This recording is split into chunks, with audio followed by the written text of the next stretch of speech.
So recently ही तेगी पन्नू और कृष्णा का collaboration जो कि फ्यूचर में रिलीज होने वाला था लीक हो गया।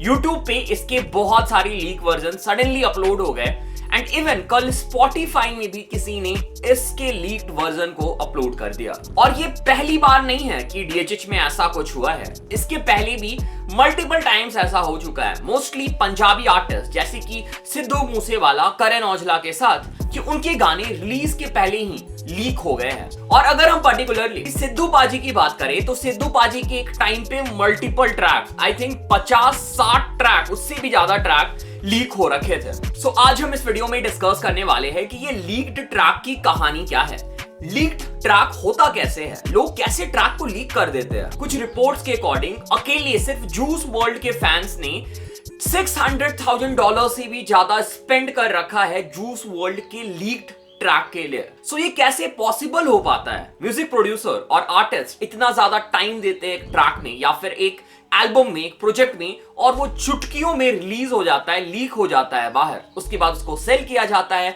पायरेसी होती है और भी बहुत सारी चीजें होती है। I was held for ransom with my project. They wanted me to pay them $1 million because they had all my records, every single last one, all the features.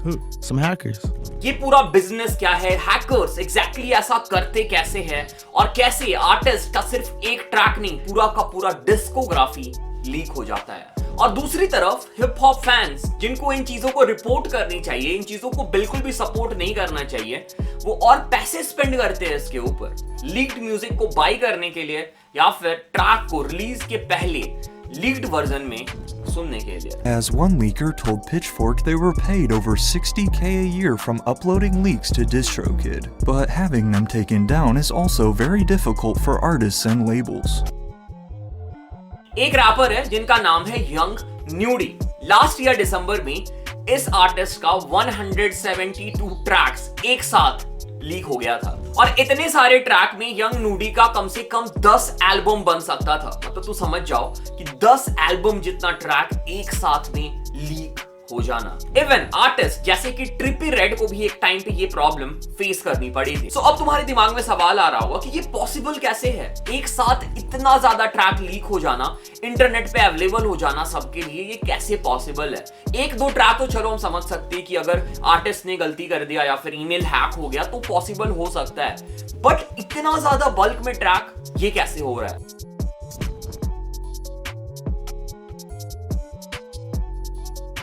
So recently US या फिर international music scene में एक method use किया जा रहा है, और इस मेथड को इवन FBI ने भी रिपोर्ट किया है कि इसकी वजह से आर्टिस्ट के जो म्यूजिक है उनको लीक किया जा रहा है। और ये जो मेथड है इसका नाम है सिम स्वैप। सो इस मेथड को एग्जीक्यूट करने के लिए हैकर सबसे पहले जिस बंदे को टारगेट किया जाता है या फिर जिस आर्टिस्ट को टारगेट किया जाता है उसकी पर्सनल इंफॉर्मेशन को गैदर करना स्टार्ट कर देते हैं। मोस्टली उनको जो इंफॉर्मेशन है वो सोशल मीडिया जैसे कि फेसबुक, इंस्टाग्राम, ट्विटर से मिल जाती है, या फिर तुम लोग को शायद पता ना हो तो हम सबका, मेरा तुम्हारा जो ये वीडियो देख रहे हो, हम सब का information, personal information dark web पे सेल होता है। अगर तुम अभी डार्क वेब पे जाते हो, ठीक है, मुझे एग्जैक्टली तो पता नहीं है, उसके ऊपर कभी एक सेपरेट वीडियो हम बना सकते हैं फ्यूचर में, बट वहां पे इंफॉर्मेशन सेल किए जाते हैं, उन्हें बेचा जाता है। बट डार्क वेब में किसी भी पर्टिकुलर बंदे का इंफॉर्मेशन, डीप से डीप इंफॉर्मेशन सेल किया जाता है। और ये जो हैकर्स है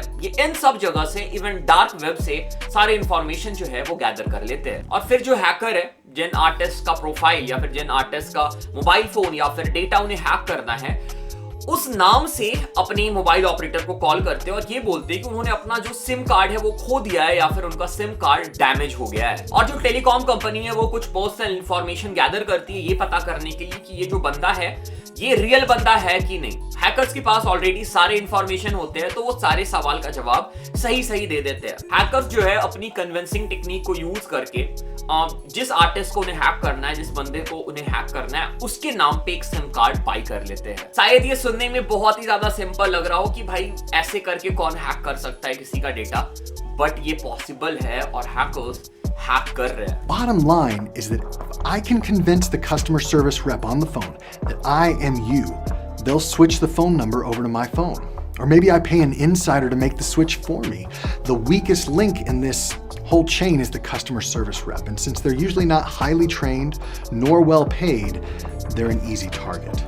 और इसके बाद ये जो हैकर्स होते हैं ये तुम्हारे फोन या फिर आर्टिस्ट के फोन को पूरा कंट्रोल कर रहे होते हैं, पूरा एक्सेस कर रहे होते हैं। चाहे तो वो उनका ईमेल खोल सकते हैं, 2 फैक्टर ऑथेंटिकेशन को भी वो बाईपास कर सकते हैं। एंड इवन ये जो सिम स्वैप का केस है ना, ये तुम सोच रहे हो कि भाई उन लोगों के साथ होता होगा जो उतने ज्यादा सिक्योर नहीं होते होंगे या फिर जो उतने ज्यादा अवेयर नहीं होते होंगे, ठीक है। बट मैं ये बात बता दूं कि ट्विटर के एक सीईओ के साथ ये चीज सिम स्वैप का केस हो चुका है। सो अब ये जो हैकर है जिसके पास तुम्हारे फोन का एक्सेस है, ये चाहे तो तुम्हारा पैसा गायब कर सकते हैं, तुम्हारे इंफॉर्मेशन लीक कर सकते हैं, सब कुछ कर सकते हैं। बट वो चीजें बहुत ज्यादा रिस्की है। जो चीजें उतनी रिस्की नहीं है वो है अगर वो किसी आर्टिस्ट का फोन हैक करते हैं या फिर उनकी डिवाइस हैक करते हैं तो उनका म्यूजिक लीक करना। और म्यूजिक लीक करने से उनको ज्यादा खतरा भी नहीं होगा और इससे वो अच्छे खासे पैसे भी बना सकते हैं। और एग्जैक्टली ऐसा ही हुआ था इसी साल जनवरी में लिल उजी वर्ड के एक क्लोज फ्रेंड के साथ। लिल उजी वर्ड के फ्रेंड के सिम कार्ड को किसी हैकर ने सिम स्वैप कर लिया था। इसके बाद लिल उजी वर्ड के फ्रेंड ने कुछ ऐसा स्टोरी डाला अपने इंस्टाग्राम पे और इसके बाद इनके फोन पे जो भी डेटा अवेलेबल थे, मोस्टली जो ट्रैक्स, अनरिलीज्ड सॉन्ग्स अवेलेबल थे, वो इंटरनेट पे अवेलेबल हो गए। सो सिम स्वैप तो बस बहुत सारी टेक्निक में से एक टेक्निक है जो कि हैकर यूज करते हैं ट्रैक को, म्यूजिक को लीक करने के लिए। इसके अलावा और भी बहुत सारे टेक्निक है जो हैकर्स यूज करते हैं, उसे हम डिस्कस करेंगे। पर उसके पहले हम चेक कर लेते हैं सॉन्ग ऑफ द डे। आओ चले हम पहाड़ पे, कल कब हो जाएगा खत्म सब, तो चले आओ पहाड़ पे, यहाँ असली हीरे असली जीवे रात है। भाई देख यहाँ मौसम कितना साफ है, बिना पॉल्यूशन के खुल के सांस ले। शहर आर्टिस्ट है केपीएल मारवाड़ी, गाने का नाम है पहाड़ पे और इसमें फीचर है नितेश AKA निक का। सो अगर तुम लोग पहाड़ से बिलोंग करते हो ना भाई, ये गाना तुम्हारे यहाँ पे लगने वाला है सीधा। और अगर तुम पहाड़ी वाइब के गाने पसंद करते हो, थोड़ा सा उस वाइब पे जाना चाहते हो ना, तो भी डेफिनेटली ये गाना ऐसा है जो तुम्हारे प्लेलिस्ट में बच सकता है। तुम सुबह सुबह सुन सकते हो उठ के इस गाने को। बहुत ही फ्रेशनेस और एक अच्छी सी वाइब है इस गाने में, अच्छी लिरिक्स है, बढ़िया ट्रैक है, ठीक है। और इवन जो फीचर है निक का वो भी बहुत तगड़ा है। सो मैंने गाने का जो लिंक है वो डिस्क्रिप्शन में डाल दिया है, लिंक में क्लिक करना भाई लोग, कमेंट में जाकर ड्रॉप कर देना। तो रैप वॉट के चैनल से आए हो, रैप वॉट ने भाई लोगों को ढेर सारा प्यार भेजा है, बढ़िया ट्रैक है, भाई लोगों ने बढ़िया काम कर रखा है। लिंक में क्लिक करना और भाई लोगों को सपोर्ट करना, ठीक। सो लिंक डिस्क्रिप्शन में, डू चेक इट आउट।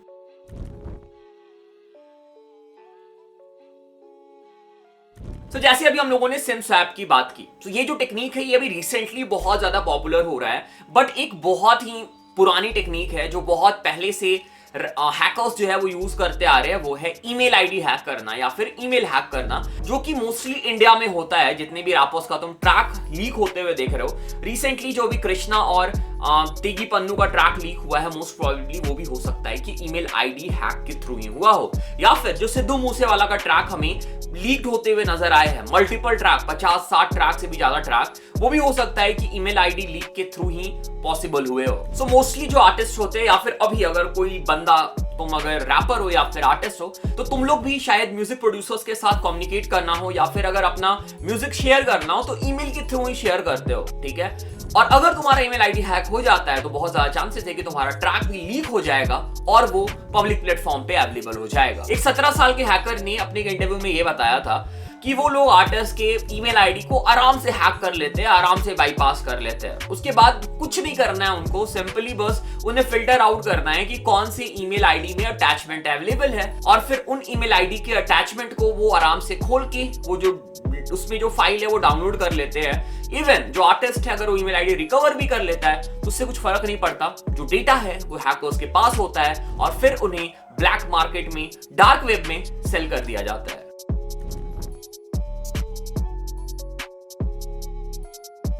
इसके अलावा एक और कॉमन मेथड है जिससे ट्रैक्स लीक होती है और ये भी बहुत सारे आर्टिस्ट के केस में होता है। फॉर एग्जांपल माइकल जैक्सन के प्रोड्यूसर के घर से 50 GB का डेटा, हार्ड ड्राइव चोरी हो गया था और उनका म्यूजिक लीक हो गया। सो हम लोगों ने बात कर ली कि हैकर्स जो है कैसे लीक करते हैं गानों को, कैसे चोरी किया जाता है गाना या फिर कैसे इंटरनेट पे वायरल किया जाता है। बट इनसे हैकर्स का क्या फायदा होता है, वो कैसे प्रॉफिट कमाते हैं, हम उस पर एक बार डिस्कस कर लेते हैं। अगेन ये मैंने एक और वीडियो में डिस्कस किया था, अगर तुम चाहो वो वीडियो तो तुम उसको चेक कर सकते हो। बट अगेन मैं यहाँ फिर से उन चीजों को एक्सप्लेन कर रहा हूँ, इस बार हम थोड़ा अच्छा से एक्सप्लेनेशन करने वाले हैं।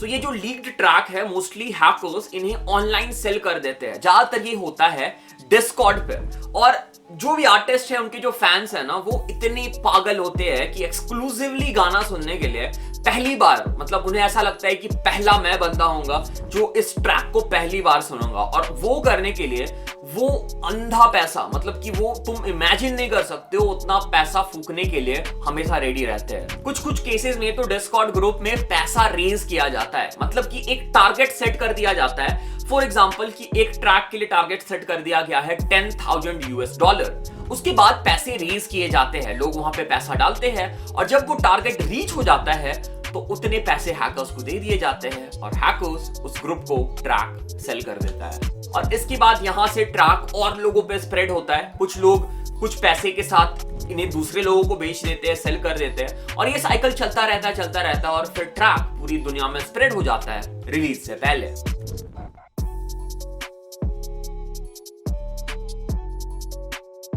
तो लीक की वजह से आर्टिस्ट को बहुत सारे प्रॉब्लम फेस करने पड़ते हैं, ठीक है। अभी रिसेंटली मैं बता ही रहा था कृष्णा और जो तिगी पन्नू का कोलैबोरेशन था वो लीक हो गया है। बहुत सारे केसेस में ऐसा होता है कि आर्टिस्ट अपना जो ट्रैक है वही चेंज कर देते हैं, या फिर उस रिलीज को कैंसिल कर देते हैं, या फिर बहुत सारे केसेस में आर्टिस्ट को हड़बड़ी में, मतलब अगर उनका रिलीज डेट एल्बम का कुछ महीने बाद है तो शायद वो उतना वेट नहीं करेंगे, क्योंकि उन्हें पता है कि तब तक वो जो रिलीज ट्रैक जो बाहर सर्कुलेट हो रहा है वो हर जगह फैल जाएगा, तो उन्हें जल्दीबाजी में ट्रैक या फिर एल्बम जल्दी रिलीज करनी पड़ती है।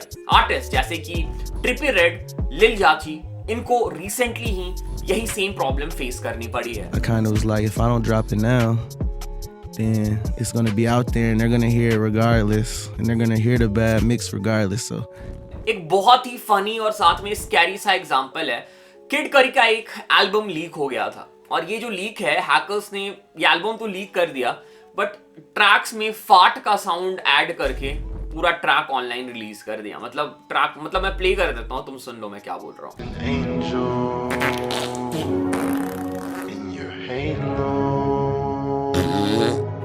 मतलब तुम यहाँ पे इमेजिन करो कि आर्टिस्ट और म्यूजिक प्रोड्यूसर कितना एफर्ट डाल के, कितना मेहनत करके अपना गाना रिलीज करता है, और उसके बाद जो पहला इंप्रेशन है ऑडियंस के पास वो ऐसा जा रहा है गाने का, तो आर्टिस्ट को कितना ज्यादा बुरा लगता होगा। तो ये जो हार्डकोर हैकर्स है वो अभी इंडिया में उतना ज्यादा एक्टिव नहीं है, ये अभी वेस्ट में ही ज्यादा एक्टिव है, और ये जो फैंस के बीच ट्रैक सेल हो रहा है ये भी अभी वेस्ट में ही चल रहा है, पर किसे पता कि फ्यूचर में ये इंडिया में भी होना स्टार्ट हो जाए। अगेन मैं यहाँ पे एग्जांपल देना चाहता हूँ, भगवान ना करे ऐसा हो, बट ये पॉसिबिलिटी है, जैसे जूस वर्ल्ड के साथ हुआ था। जूस वर्ल्ड के डिमाइस के बाद उनके बहुत सारे पोस्टमस प्रोजेक्ट लीक हो गए थे।